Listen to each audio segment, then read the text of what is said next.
School trip खत्म हो चुकी थी और सभी बच्चे शिमला से अपने शहर वापस लौट रहे थे।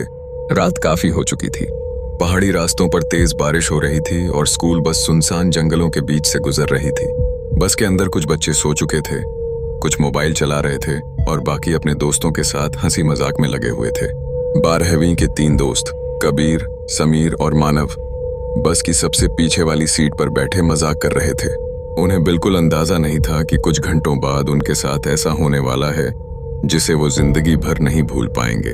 तभी अचानक बस जोरदार झटके के साथ बीच सड़क में रुक गई। पूरा माहौल एकदम शांत हो गया।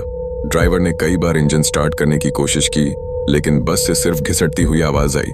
बाहर सिर्फ घना जंगल था, इतना घना कि बस की हेडलाइट्स भी पेड़ों के पार नहीं जा पा रही थीं। ऊपर आसमान में बादल गरज रहे थे और दूर कहीं बिजली चमक रही थी। सर, अब क्या करेंगे? पीछे से एक लड़की ने घबराकर पूछा। टीचर मिसेज शर्मा बस से नीचे उतरी और थोड़ी देर बाद वापस आकर बोली, आगे करीब 2 किलोमीटर पर एक पुराना गेस्ट हाउस है, रात वहीं रुकना पड़ेगा, सुबह मैकेनिक बुलाकर बस ठीक करवाएंगे। कुछ बच्चों ने शिकायत करनी शुरू कर दी, लेकिन उनके पास और कोई रास्ता नहीं था।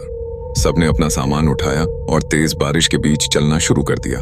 करीब 20 मिनट बाद वो लोग उस गेस्ट हाउस तक पहुंचे। वो जगह देखकर ही अजीब लग रही थी। 3 मंजिला पुरानी इमारत, दीवारों पर काई जमी हुई, खिड़कियां टूटी हुई और सबसे अजीब बात, पूरा गेस्ट हाउस सुनसान था।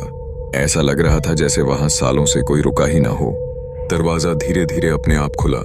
अंदर एक बूढ़ा आदमी खड़ा था, बहुत लंबा, बहुत दुबला, और उसकी आंखें इतनी फीकी थीं जैसे उनमें रंग ही न बचा हो। उसने बिना कुछ बोले सबको अंदर आने का इशारा किया। बच्चे अंदर पहुंचे तो देखा पूरा हॉल धूल से भरा पड़ा था, लेकिन बीच में रखी कुर्सियां और टेबल बिल्कुल साफ थीं, जैसे कोई अभी अभी उन्हें साफ करके गया हो। यहां और कोई नहीं रहता? एक टीचर ने पूछा। बूढ़ा आदमी धीरे से बोला, आज रात सिर्फ आप लोग हैं। उसकी आवाज इतनी अजीब थी कि सुनते ही कुछ बच्चों के शरीर में सिहरन दौड़ गई। कमरे बांटे गए। कबीर, समीर और मानव को तीसरी मंजिल का आखिरी कमरा मिला। कमरे में घुसते ही मानव हंस पड़ा। भाई, ये जगह तो किसी हॉरर मूवी जैसी लग रही है। लेकिन कबीर हंस नहीं रहा था। वो कमरे की दीवार को घूर रहा था। दीवार पर किसी ने नाखूनों से बार बार एक ही चीज लिखी थी, नीचे मत जाना। समीर हंसते हुए बोला, किसी ने डराने के लिए लिखा होगा। उसी समय नीचे से किसी चीज के घसीटने की आवाज आई। ठक ठक ठक। ऐसा लग रहा था जैसे कोई भारी चीज बेसमेंट में घसीट रहा हो। तीनों चुप हो गए। मानव ने खिड़की से बाहर झांका। गेस्ट हाउस के पीछे सिर्फ घना जंगल था, लेकिन दूर उसे लगा जैसे कोई सफेद कपड़ों में खड़ा उन्हें देख रहा हो। ओए, नीचे कोई खड़ा है। कबीर और समीर भी खिड़की तक पहुंचे, लेकिन वहां कुछ नहीं था। तभी कमरे का दरवाजा अपने आप धीरे धीरे बंद होने लगा। चरर। तीनों की सांसें रुक गईं। दरवाजा बंद हुआ और बाहर गलियारे में किसी के चलने की आवाज आने लगी। धीरे धीरे धीरे। ऐसा लग रहा था जैसे कोई नंगे पैर उनके कमरे के बाहर घूम रहा हो। फिर ठक ठक ठक। दरवाजे पर 3 बार दस्तक हुई। कौन है? कबीर ने डरते हुए पूछा। कोई जवाब नहीं आया। समीर ने हिम्मत करके दरवाजा खोला। बाहर कोई नहीं था, बस लंबा अंधेरा गलियारा और फर्श पर गीले पैरों के निशान, ऐसे निशान जैसे कोई बारिश में भीगकर अभी अभी वहां खड़ा था। अचानक ऊपर लगी ट्यूबलाइट झपकने लगी और उसी रोशनी में उन्हें गलियारे के आखिरी कोने पर कोई दिखाई दिया। एक छोटी लड़की, सफेद फ्रॉक पहने, बाल चेहरे पर गिरे हुए और हाथ में पुरानी गुड़िया। वो बिल्कुल हिल नहीं रही थी। मानव धीरे से बोला, ये यहाँ क्या कर रही है? तभी लड़की ने धीरे धीरे अपना सिर ऊपर उठाया। उसकी आंखें पूरी काली थीं और अगले ही पल ट्यूबलाइट बंद। पूरा गलियारा अंधेरे में डूब गया। तीनों डरकर कमरे के अंदर भागे और दरवाजा बंद कर लिया। करीब 2 बजे कबीर की आंख खुली। उसे लगा जैसे कमरे में कोई फुसफुसा रहा हो। धीमी, टूटी हुई आवाज। वो उठकर बैठ गया। समीर और मानव सो रहे थे। कबीर धीरे धीरे वहां गया। दरवाजा आधा खुला था। अंदर की लाइट जल रही थी और शीशे पर किसी ने लाल रंग से लिखा था, वो जाग गई है। तभी बाथरूम के अंदर से किसी औरत के रोने की आवाज आने लगी। धीरे धीरे रोना चीखों में बदल गया। कबीर डरकर पीछे हट गया और उसने तुरंत समीर और मानव को उठाया। तीनों ने जैसे ही बाथरूम का दरवाजा पूरा खोला, अंदर कोई नहीं था, लेकिन फर्श पूरी तरह गीला था और पानी के बीच छोटे छोटे पैरों के निशान बने हुए थे, जो कमरे के बाहर जा रहे थे। मानव बोला, ये जगह ठीक नहीं है, हमें नीचे चलना चाहिए। तीनों कमरे से बाहर निकले। पूरा गेस्ट हाउस अजीब तरह से शांत था। नीचे हॉल में सिर्फ एक बल्ब जल रहा था। तभी उन्हें बेसमेंट का दरवाजा खुला दिखाई दिया। अंदर से हल्की पीली रोशनी आ रही थी और वही घसीटने वाली आवाज फिर सुनाई दी, ठक ठक ठक। समीर बोला, चलकर देखते हैं। तीनों धीरे धीरे नीचे उतरे। जैसे जैसे वो नीचे जा रहे थे, बदबू बढ़ती जा रही थी। ऐसी बदबू जैसे कुछ सड़ रहा हो। बेसमेंट में पहुंचते ही उनके पैरों तले जमीन खिसक गई। पूरा कमरा पुरानी तस्वीरों से भरा हुआ था। दीवारों पर दर्जनों बच्चों की तस्वीरें टंगी थीं और हर तस्वीर के ऊपर अलग अलग साल लिखे थे, 1952, 1978, 1999, 2011। लेकिन सबसे डरावनी बात, हर तस्वीर में कुछ बच्चों के चेहरे नोचे गए थे। तभी मानव की नजर एक फोटो पर पड़ी। उस फोटो में वही गेस्ट हाउस था और पीछे वही छोटी लड़की खड़ी थी। अचानक पीछे से दरवाजा धड़ाम से बंद हो गया। तीनों डरकर पीछे मुड़े। अंधेरे कोने में वही बूढ़ा आदमी खड़ा था, लेकिन अब उसका चेहरा इंसानों जैसा नहीं लग रहा था। उसकी आंखें पूरी काली थीं और उसके होंठ फटे हुए थे।